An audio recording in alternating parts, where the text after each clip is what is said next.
These videos simply provide a presentation in video format of the book, Predator at the Chessboard by Ward Farnworth. The book is freely available online at http://www.chesstactics.org.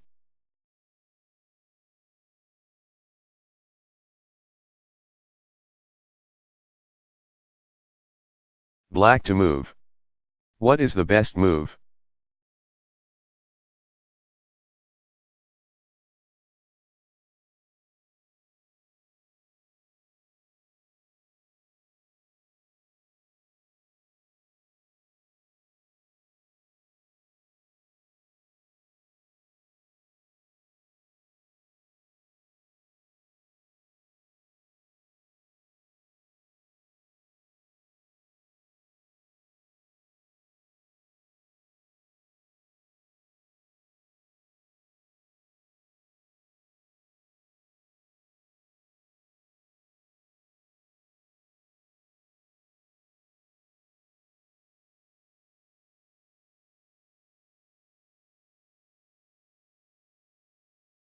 Greco published this idea in the early 1600s.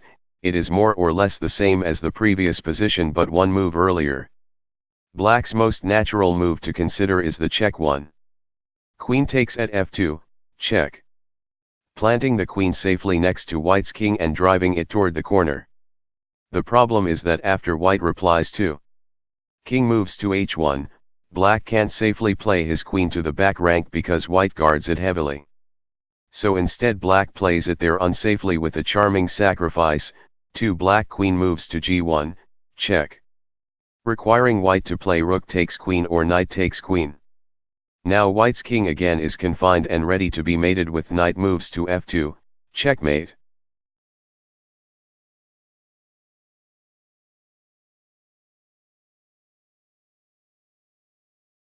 White to move. What is the best move?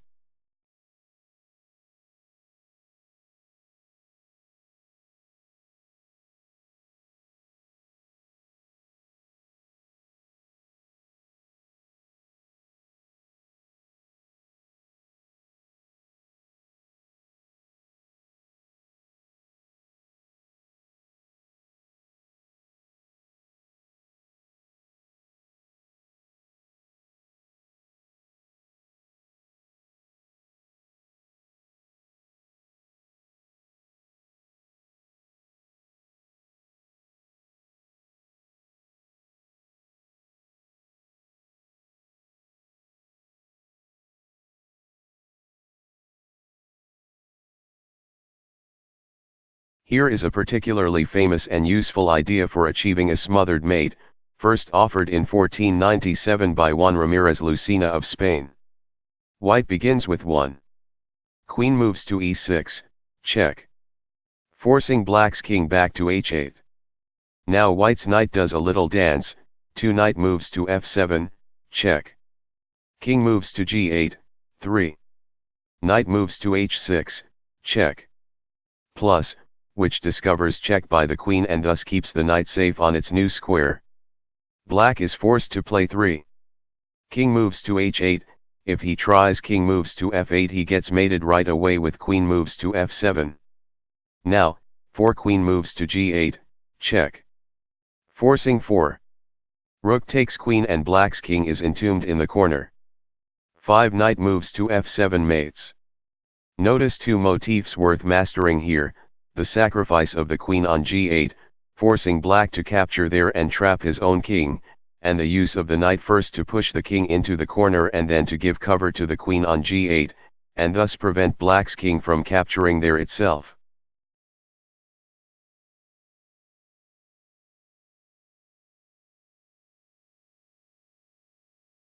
Black to move. What is the best move?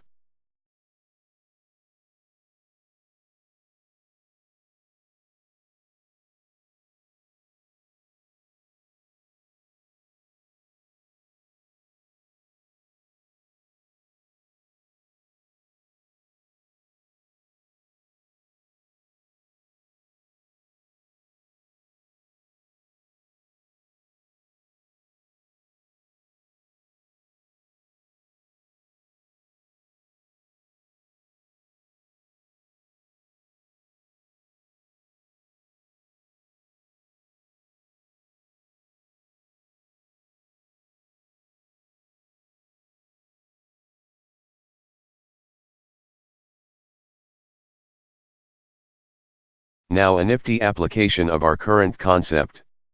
Black toys with 1. Queen moves to c1, check. And sees that it's met with 2. Rook moves to f1. But then 2.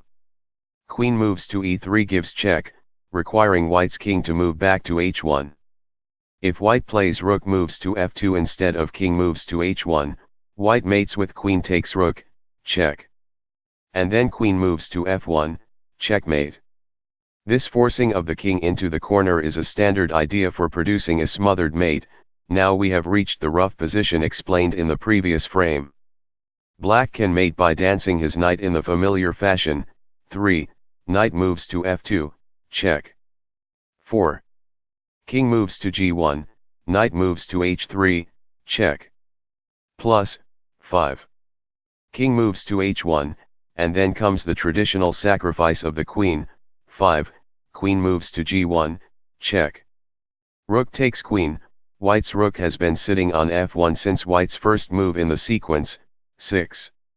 Knight moves to f2, checkmate. The interesting thing about the position is that black couldn't have started with queen moves to e3 because it would not have given check, and so would have allowed white time for queen moves to f8, checkmate. Instead black starts with 1. Queen moves to c1, check. The only function of which is to force white's rook down onto the back rank so that 2. Queen moves to e3 will give check and control the action.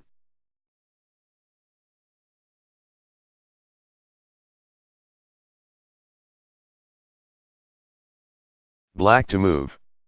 What is the best move?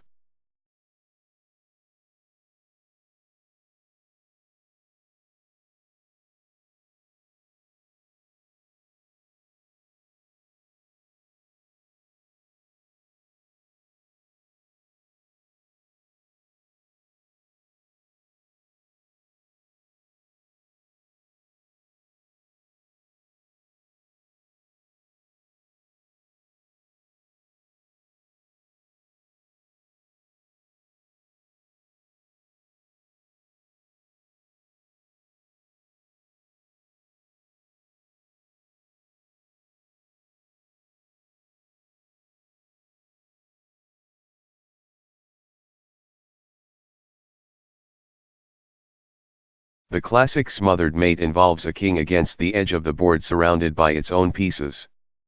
But the same pattern can arise when the empty squares around the king are under attack and thus off limits as flight squares. Here is a simple study in the principle. If black starts with the implausible looking queen moves to g1, check. White has to reply rook takes queen. The king can't capture because the queen has protection from the rook on g6. But see that now white's king is invisibly smothered, its only flight square, g2, is made off limits by that same black rook. So now black mates with knight moves to f2.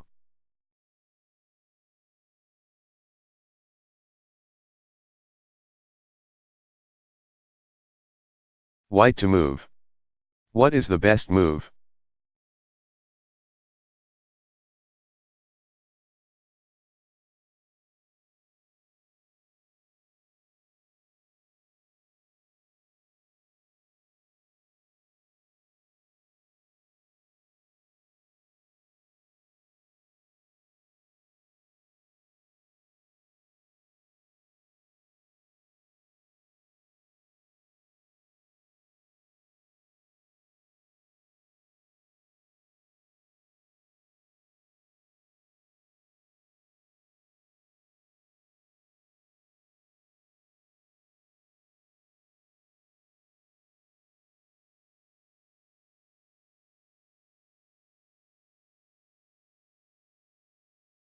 On studying black's king you see that it's sealed onto h8 by a combination of its own pieces and the bishop you have on h6. This invites a smothering and you do have a knight in the vicinity for the purpose, but the only available square for it is g6, which black guards. Often, however, there are 2 squares a knight can use for a purpose like this. Here the other one is f7.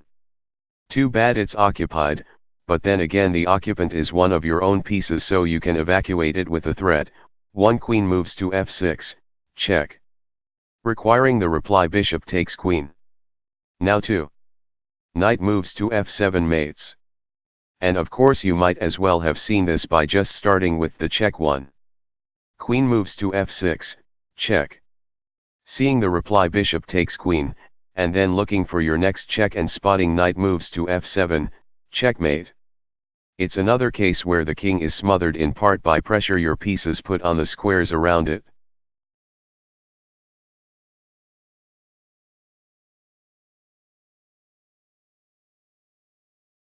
White to move. What is the best move?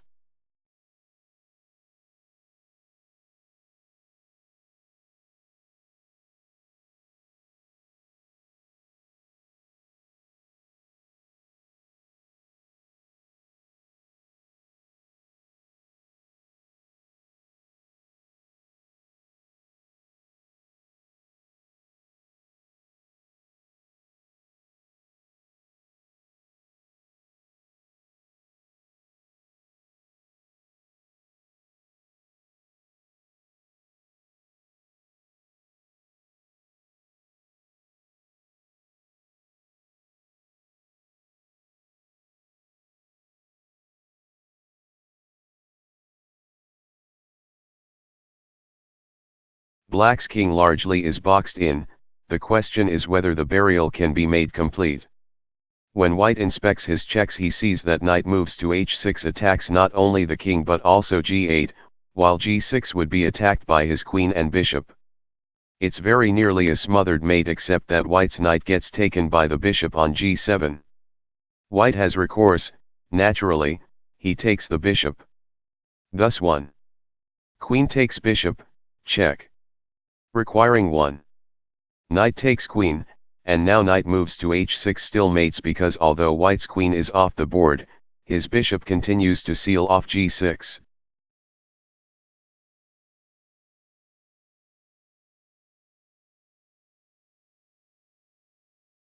Black to move. What is the best move?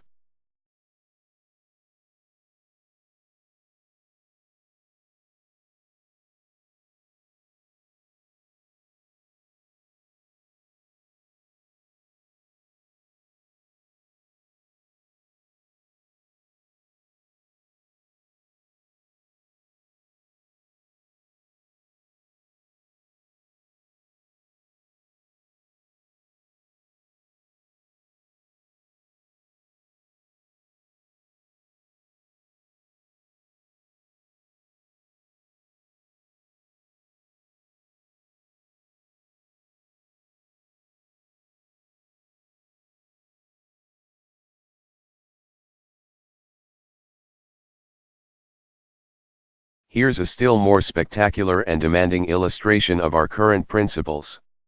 Notice all the firepower black has trained on the white king's position, bishops aimed at it in crisscross fashion, though one of the bishops has its path blocked by the knight on d4, a knight which, however, is poised to give check from c2. The hitch is that c2 is guarded by the bishop on e4. An idea comes into view, imagine capturing the e4 bishop with 1. Queen takes bishop, check. And ask what happens next. Naturally you worry about the recapture knight takes queen, but you don't worry too much, because then knight takes at c2 is made a mate of the invisible smothered variety, as white's king appears to have plenty of open flight squares but in fact has none that are safe. White has other options but they, too, all end in mate. Thus 1. Queen takes bishop, check. 2. King moves to f2, knight moves to f5, check. Discovering check by the bishop and covering g3, 3. Bishop moves to e3, interposing, queen takes bishop, checkmate. Or 2. Bishop moves to e3, interposing, knight takes at c2, check. 3. King moves to f2, queen takes bishop e3 hashtag. These possibilities are worth some study, as they again require the ability to visualize how the king's movements are constrained by invisible lines of attack.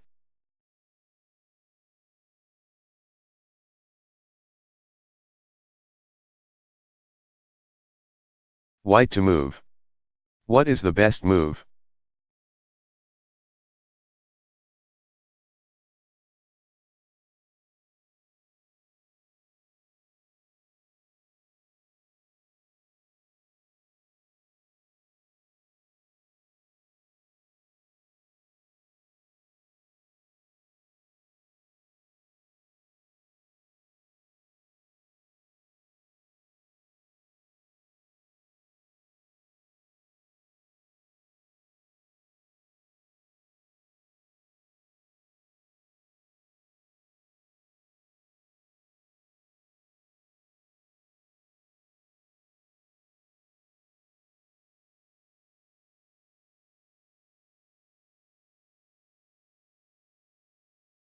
Finally, observe how similar principles can be used to win material even where the mating idea fails.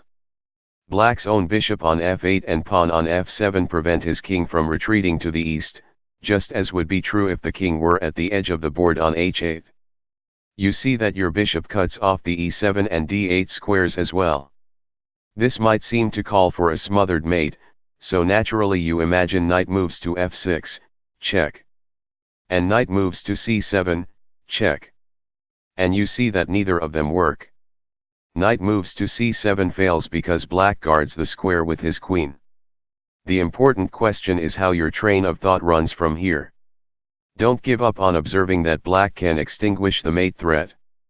Reflect instead on how urgent it is for black to keep his queen trained on c7.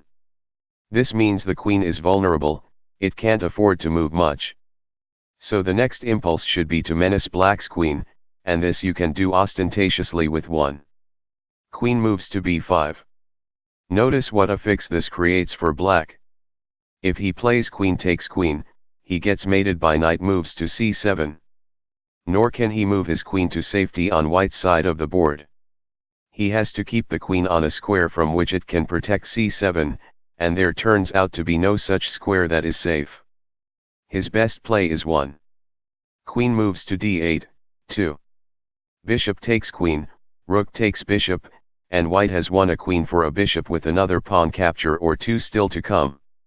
It all starts by seeing the idea of the smothered mate and then not being deterred by the inability to make it work. Mating ideas that don't work can be useful and powerful, the trick is to study the reasons they don't work and ask whether you can exploit the vulnerabilities they create.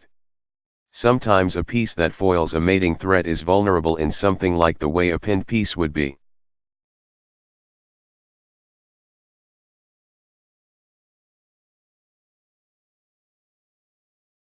White to move. What is the best move?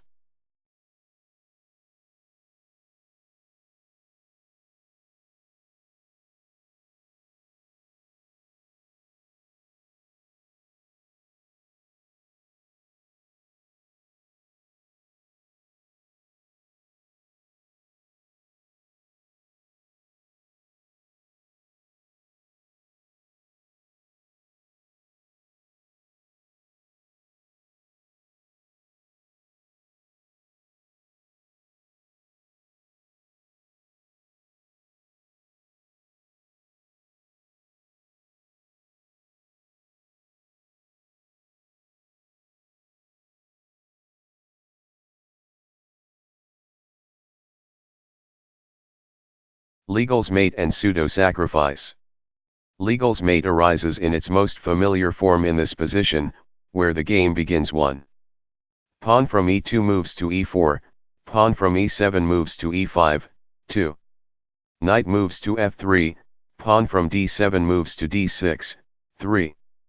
Bishop moves to c4, bishop moves to g4, pinning white's knight to his queen, 4. Knight moves to c3, pawn from g7 moves to g6. Black's attempt to pin white's knight to his queen is not very clever, in part because white can play pawn from h2 moves to h3 to force black to either retreat the bishop or capture the knight, and wasting time in either event. Anyway, with the moves that followed the pin, black created an additional problem. White won't mind playing 5. Knight takes at e5 and losing his queen, since after 5. Bishop takes queen, white has 6. Bishop takes at f7, check. King moves to e7, 7. Knight moves to d5, checkmate. After white's 5. Knight takes at e5, black's best bet was to forget about winning white's queen and play pawn from d6 takes knight, allowing queen takes bishop and losing a pawn. The end result is shown in the next frame.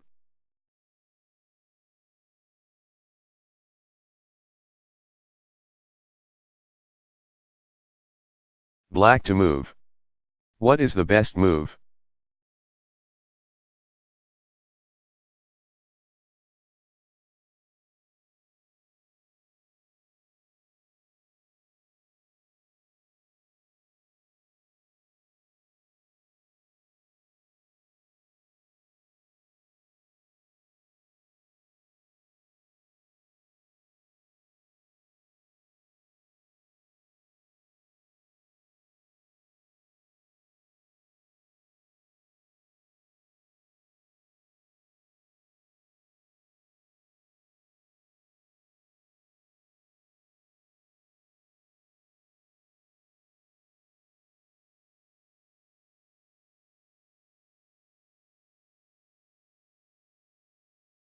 Black is mated. See how the knights and bishop are coordinated, consider the work they are doing one piece at a time. The e5 knight seals off the squares on either side of the king. The bishop takes care of the squares behind and in front of it, and then the knight on d5 attacks the king's current square and f6. This quick mate in the opening moves is unlikely to occur in your games, but the idea it represents is common, a knight jumping out of a relative pin, appearing to sacrifice the queen behind it but then creating a mate threat that wins material, as described at the end of the previous frame. This is generally known as legal pseudo-sacrifice.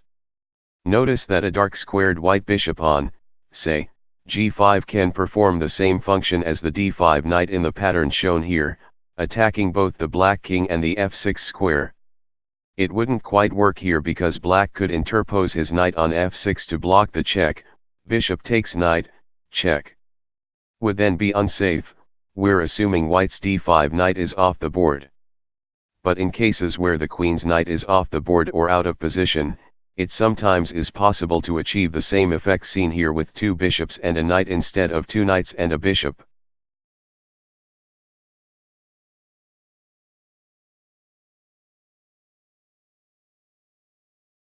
Black to move. What is the best move?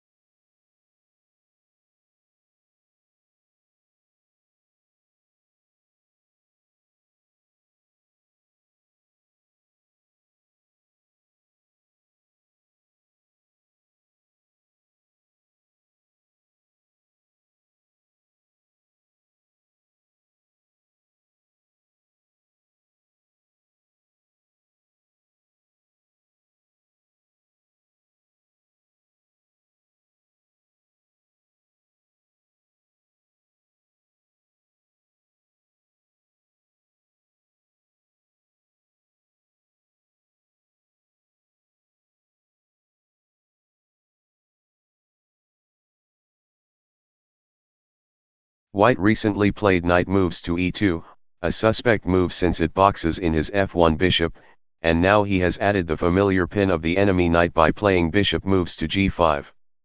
So black plays the standard knight takes at e4, leaving his queen exposed to capture.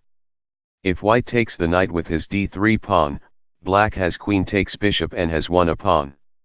If white instead plays bishop takes queen, black has bishop takes at f2, checkmate. A startling mate made possible so early by the self-imposed inaccessibility of e2 to white's king.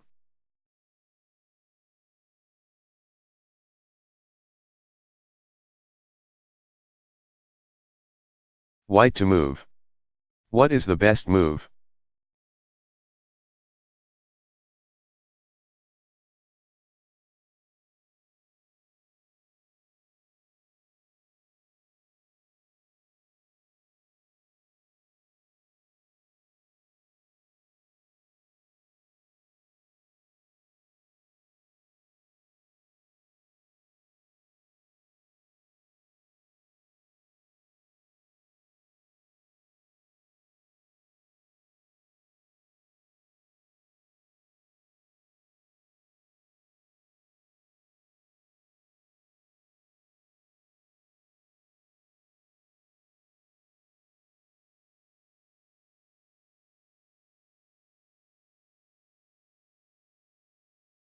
Here is another example of how the ideas in this chapter can be used to win material. Again black has imposed the improvident pin with bishop moves to g4, again white walks out of it with 1. Knight takes knight. If black plays 1. Pawn from d6 takes knight, fine, white plays queen takes bishop, winning a piece. But if black tries 1. Bishop takes queen, white has bishop moves to b5, check. And now black can avoid mate only by interposing his queen on d7. White takes it with his bishop and gives check with it at the same time. He could take it with his knight instead, but it wouldn't give check and wouldn't work as well afterwards for reasons we will see in a moment. As an exercise, let me invite you to consider what happens next, after white has played bishop takes queen d7 plus. Done. Alright, black can't recapture on d7 with his king because the square is guarded by white's knight from e5. He has to play king moves to d8. Now white has knight takes at f7, check. It leaves his bishop unguarded, but that's okay, for the move forks black's king and rook. Black goes ahead with the capture king takes bishop, it's the best he can do. And now does white strike with knight takes rook, carrying out the other end of the fork? No, not quite yet. He doesn't need to do it yet, because the rook is smothered on h7, it isn't going anywhere. Instead white takes the opportunity to play king takes bishop back at the other end of the board. Then he still has knight takes rook still waiting to be played on the next move. To return to our theme, in a sense the most important function of white's initial move knight takes knight here was simply to eliminate the black knight that prevented bishop moves to b5 from being effective. The full pattern for legal's mate is not quite used here, but it is a typical example of the common sacrificing idea associated with the mate. The pinned knight captures on e5.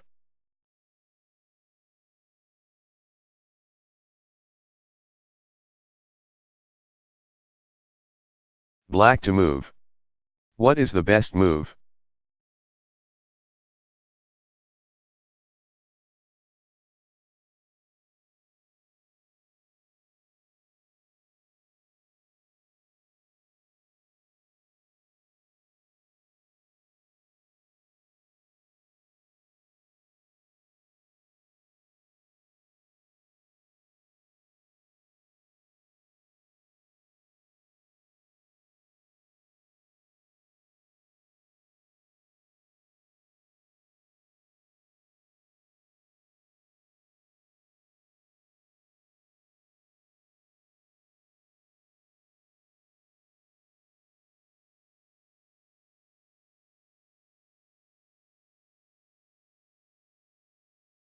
By now you get the point.